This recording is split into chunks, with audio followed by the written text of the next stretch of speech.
Recette de cheesecake facile et bon, allez c'est parti. Et en plus celui-là tu peux le faire en 10 minutes. Je mets 250 g de biscuits dans un bol, je les casse grossièrement et je rajoute 100 g de beurre fondu. Je mélange vite fait et je verse tout ça dans un moule à cheesecake. Je tasse bien avec le dos d'une cuillère et je passe à la crème. Je mets 400 g de fromage frais genre Philadelphia dans un bol, 100 g de crème liquide entière et 100 g de sucre glace. Je mélange au batteur et je m'arrête de battre quand je peux planter une fourchette dans la crème et qu'elle tient toute seule. Je verse la crème sur le biscuit, j'étale bien, je nettoie le bord du moule et je mets au frais pendant 1 heure minimum. Et voilà, je démoule et je mets ce que je veux dessus. Moi je mets du coulis de framboise, mais tu peux utiliser du caramel, de la crème de citron, ce que tu préfères. Voilà, un cheesecake super facile et super bon. Mission accomplie. Si toi aussi t'as une question cuisine, demande-moi dans les commentaires et j'essaierai d'y répondre en vidéo. N'oublie pas de t'abonner et bon appétit.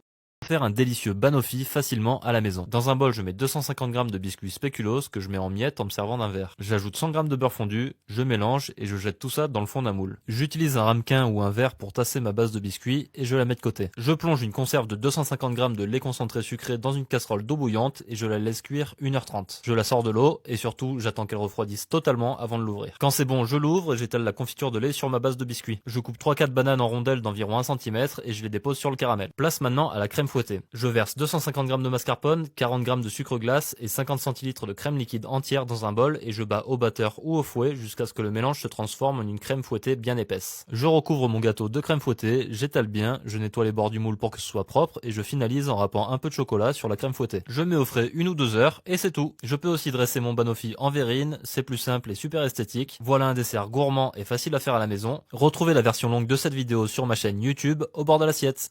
Ah, la pavlova.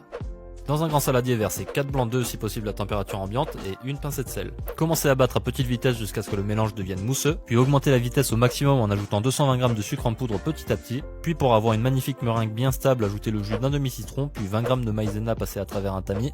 Continuez à battre les œufs à vitesse maximum jusqu'à obtenir le fameux bec d'oiseau, qui signifie que votre meringue est prête, puis déposez la meringue sur une plaque de cuisson. À ce moment-là, vous avez le choix de la laisser comme ça, en faisant éventuellement des petites pointes avec une spatule pour la déco, ou de la façonner comme vous voulez.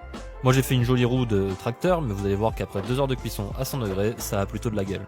Une fois que la meringue est cuite, on va pouvoir la garnir et la décorer avec ce qu'on veut. Généralement, on utilise de la crème fouettée, et puis des fruits rouges, des fruits de la passion.